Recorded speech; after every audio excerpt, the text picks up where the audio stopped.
Oh, this is gonna be a spicy one. Now let's get one thing straight. I love the Beatles. In my opinion, there are very, very few genuinely bad Beatles songs. But if a best of exists, and trust me, I've already been yelled at for making one, then surely, logically, mathematically, spiritually, a worst of must also exist, right?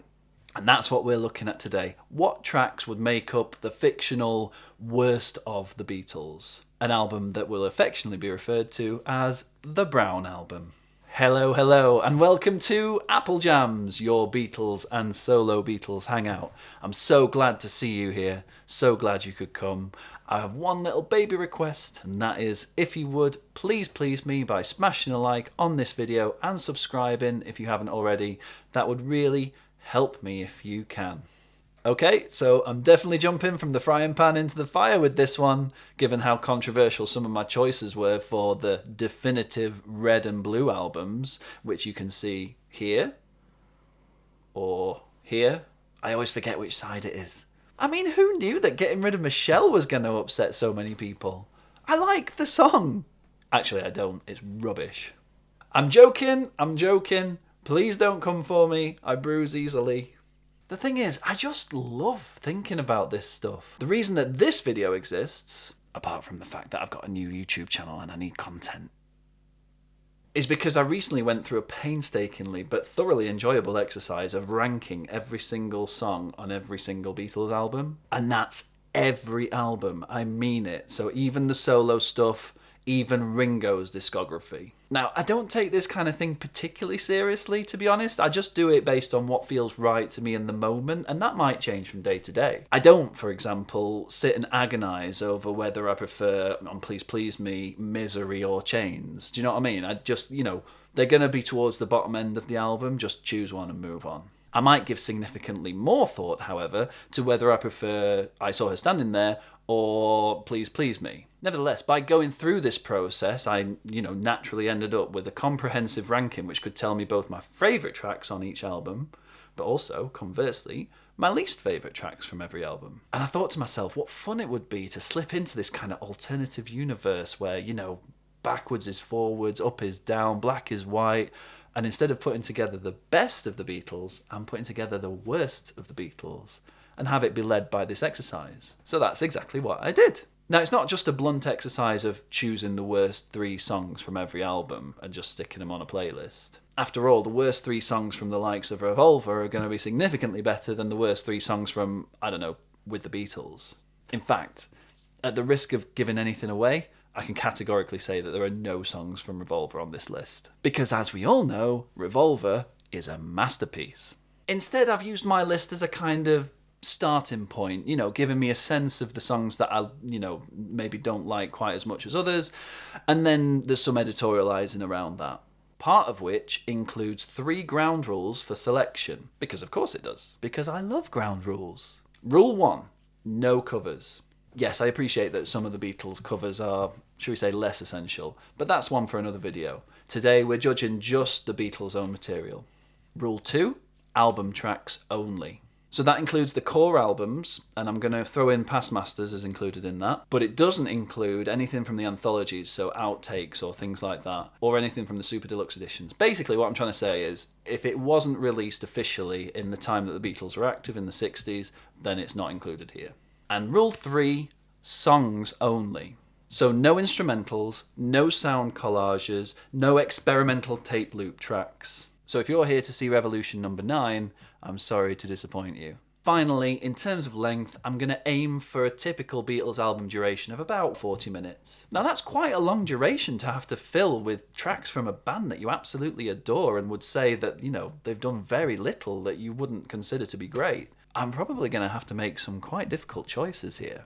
And in the spirit of that, just remember that this isn't about hating the Beatles. If anything, this is about celebrating that even the worst of them isn't that bad. And indeed, there's very little to choose from. You're going to disagree with me. I welcome it. Tell me all about the heresy that I've made in the comments below. and let me know which songs you'd be casting off into the abyss. Just remember to keep everything fun and respectful, please. Nobody has a more valid opinion than anybody else, except for me, of course, because my lists are always categorically correct. Joking aside, this is and always should be just for fun. Come at me in the comments. Call me crazy, but keep it civil. With that said, let's kick off the list of categorically and irrefutably correct worst songs by the Beatles, also known as the Brown Album. Track 1. Michelle, my belle. How did that get in there?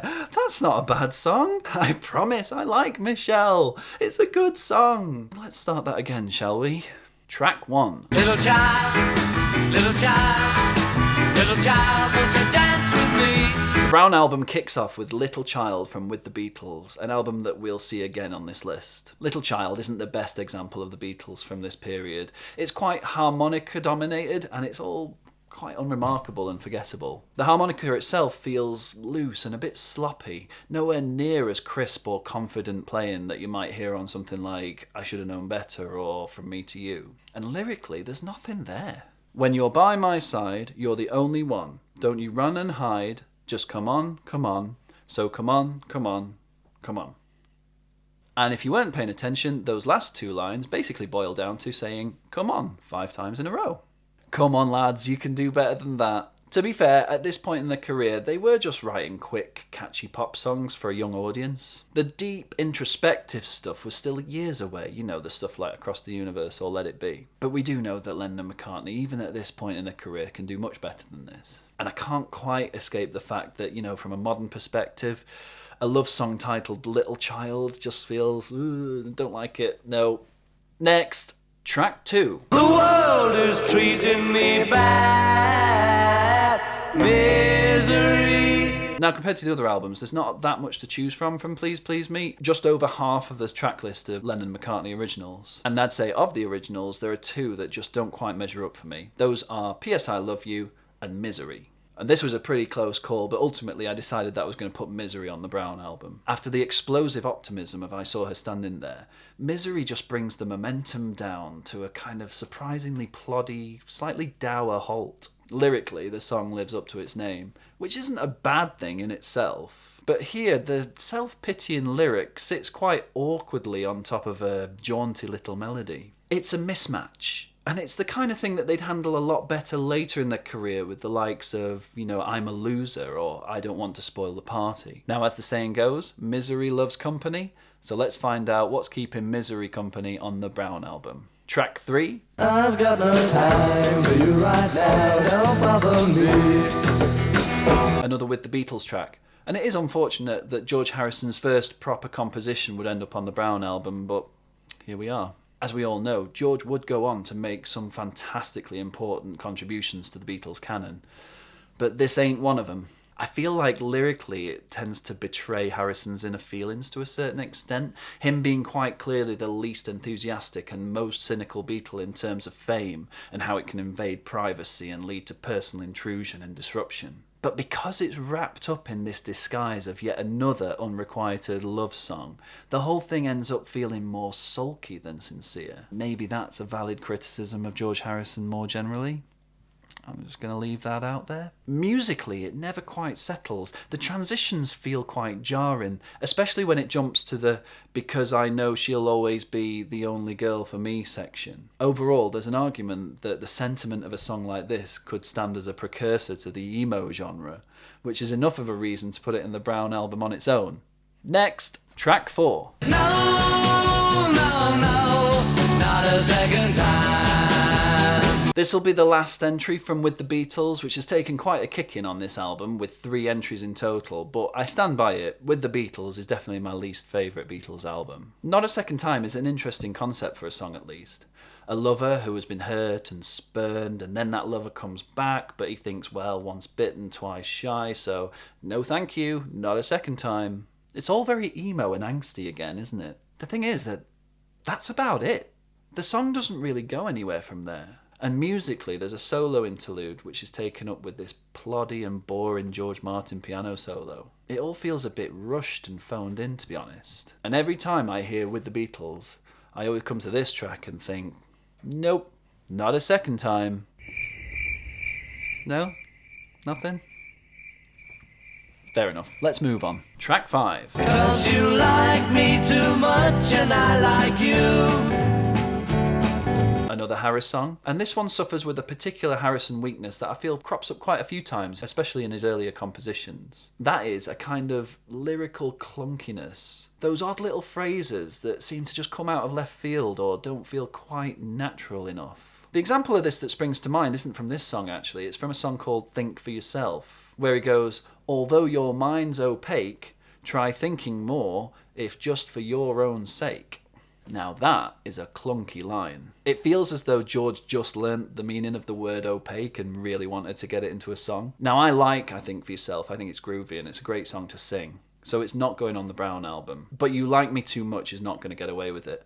The offending line here being, and it's nice when you believe me. And it's nice when you believe me. Yeah, okay, I get what he's trying to say, but no, I'm sorry, that line's never worked for me. Nobody speaks like that. It's just off. And it's nice when you believe me. Nope, sorry George, it's not happening. And it's nice when you believe me. The persona in the song starts off weirdly cocky, absolutely convinced that his partner could never leave him, and then suddenly pivots into, well, if you did leave me, I'd come and find you and drag you back to me. Now, I can't let that kind of sentiment go. The problems with that kind of rhetoric should be blindingly obvious. And if it takes for your partner actually leaving you for you to admit that you were wrong, well, that's not exactly the foundation of a healthy or mutually respectful relationship now, is it? Am I reading too much into this? Needless to say, I don't like this too much. We'll hear from George again later.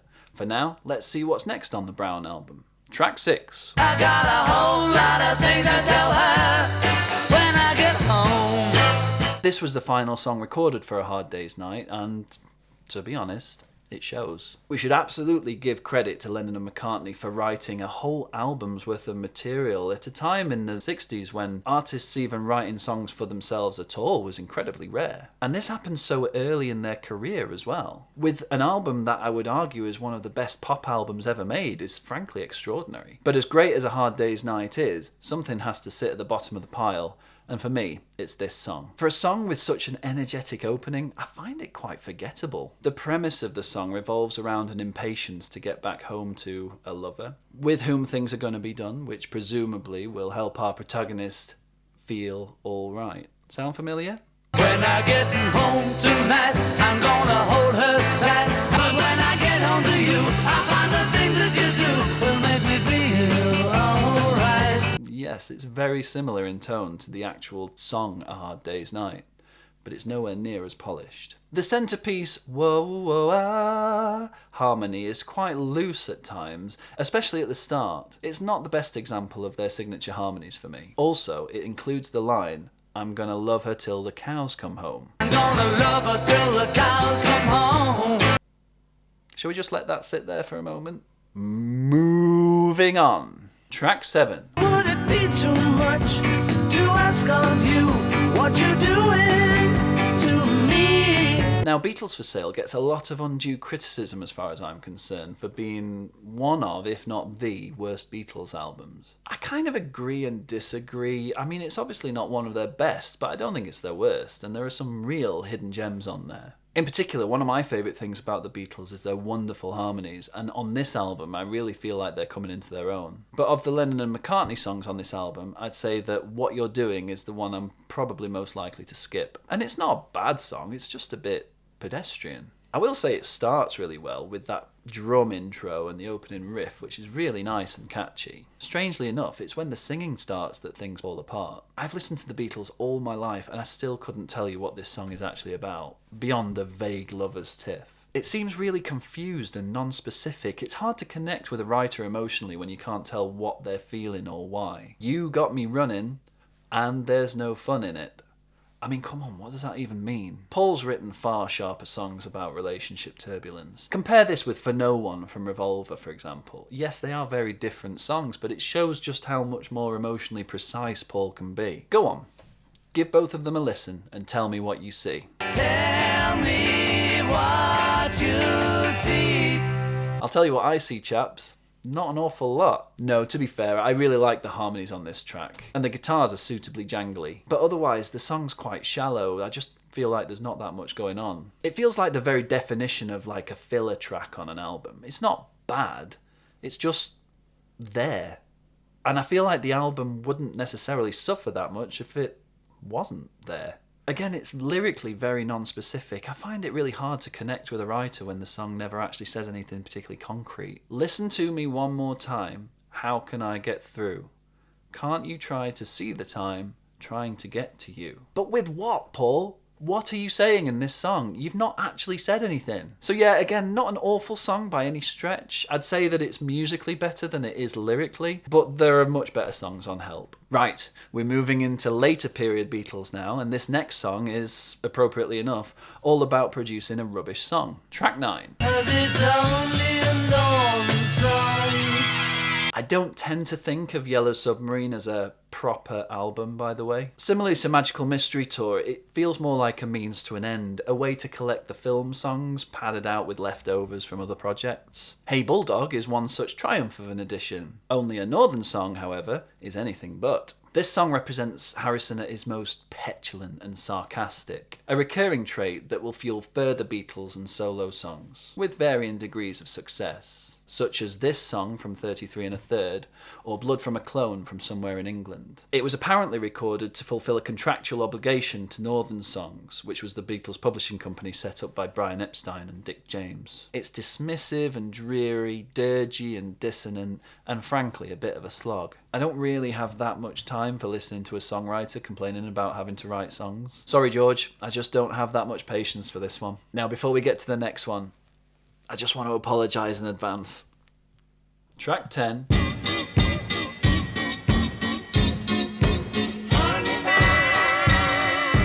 Ah, my ears! If the White Album is the Beatles at their most self-indulgent, this is the point at which they looked you square in the eye and said, we can put anything on this album.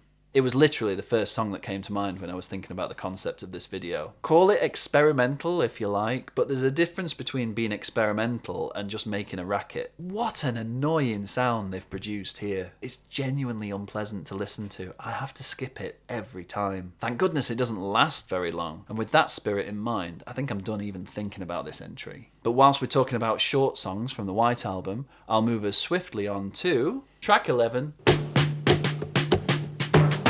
Why don't we do it in the road? Now I understand that part of the charm of the White Album is its rough and ready nature, the diversity, the eclecticism, the inclusion of raw ideas and experiments that wouldn't make it onto any other Beatles record. Songs like Wild Honey Pie, Bungalow Bill, Goodnight, Don't Pass Me By, and of course the avant-garde Revolution No. 9 would almost certainly be left on the cutting room floor if you trim the double album down to one disc. And you'd definitely count Why Don't We Do It in the Road amongst those. The thing is, Revolution No. 9 notwithstanding, I'm much more likely to skip this track than any of the others that I've mentioned. And that's not necessarily because it's not musically well put together, it's actually a really tight minute-and-a-half song. The groove is great, the drumming is tight, the guitar is understated and a nice smooth counterpoint to the more aggressive piano riff and vocalization. And Paul's vocals are a great example of his Little Richard style rock and roll voice. But there's no getting around it. It's barely a song. It's a mantra with a backbeat. It was apparently inspired by Paul seeing two monkeys getting intimately acquainted in the middle of a road during the Beatles' stay at the Maharishi's retreat in India. Perhaps Paul just simply couldn't figure out where to go with this one, and this is all we get. A short, sharp, Little Richard-style interlude between Don't Pass Me By and I Will. And this isn't the only problematic animal-based track from the White Album. Don't worry, I'm not about to say Blackbird. Track 12. Have you seen the little piggies crawling in the dirt? It's cynical George again, railing this time against the folly of consumerism and presumably the man, the uncultured and unenlightened masses who, in his view, hadn't yet embraced the counterculture, the simplicity of anti-materialism and community values over individualism. By the way, side note, within a couple of years, George would purchase Friar Park, a Victorian mansion set within 30 acres of private Oxfordshire estate, and it would remain the private Harrison family estate for the rest of, and indeed beyond, his life. Awfully big house for one family, that, George. I see you, Harrison. I see you. As you may have guessed, I sometimes find Harrison's moral grandstanding somewhat hypocritical, and while I can disregard this for the sake of a good song, such as Living in the Material World or Taxman, Piggies can't use this defence, because it's not a very good song. It's a mean-spirited, spiteful lyric which is apparently intended as a social satire. Now, I'm British, and when I was younger, I assumed that Piggies was actually aimed at the police, with pigs being derogatory slang for police. A term that probably came over from America in the first place, to be fair. It took a bit of reading for me to realise that actually, by the late 60s, pig had broadened out into a catch-all insult for mainstream society, especially capitalism and consumerism. Now, you can call it satire, and that's absolutely fair, but I prefer my satire to punch up rather than down. Describing an entire populace that exists in a world and society that it didn't choose for itself, and referring to them as pigs rolling in dirt, just comes off as deeply sanctimonious and smug. Musically, I think that the Baroque-style harpsichord is a really interesting sound, but it's a bit jarring and abrasive, especially coming off the back of the smooth and minimalistic Blackbird. I guess it's suitably matched with its caustic lyric. So yeah, it's another cynical Harrison number with interesting musical elements, but it's not entirely pleasant to listen to, and it's not entirely pleasant in vibe either. Apparently, George's mum helped out with the line, "What they need's a damn good whacking." So if you ever need a line to finish off a song, George might say, "Your mother should know, your mother should know." Now, this isn't bad. This is perfectly listenable, but it does feel like filler on the Magical Mystery Tour album. It's one of Paul's old-fashioned music hall-style numbers in the vein of When I'm 64 or Honey Pie, and I'd say it's the weakest example of that style. It's got a lovely melody. I mean, Paul can write those in his sleep, but I still find the whole thing just a bit dull. The musical breaks are fine, but unmemorable. The lyric is limited and repetitive. And if you listen on headphones, there's actually some quite distracting vocal panning. Paul slides from left to right and back again throughout the song. It's so noticeable that I wonder if it's actually a mistake in the mix. So what more is there to say? I don't dislike it, but I just feel like it's the most skippable song on Magical Mystery Tour. It's probably the least stinky song on the Brown album, to be fair. But nevertheless, it is on the Brown album. What can I say? I just don't... Dig it! Dig it! Dig it! Dig it! I don't think I really need to spend too long justifying this one. It's a segment of a jam from the Let It Be sessions. I would have added Maggie May too, but that's not a Lennon McCartney song. The album Let It Be is generally considered to be one of the Beatles' weakest. It's a weird one for me because I kind of agree, and yet some of the best Beatles songs are on there, things like Get Back and Across the Universe and Let It Be. And some of the album tracks too, like Dig a Pony, Two of Us, I've Got a Feeling, they're great songs. I especially like Two of Us. It's a great song to play with a friend and do the vocal harmonies and the two guitar parts together. It's a weird one. I feel like Let It Be kind of ends up as somehow less than the sum of its parts, which is a strange thing to say about an album with so many good songs. Anyway, where was I? Oh yes, Dig It. Yeah, that can get in the bin. Next.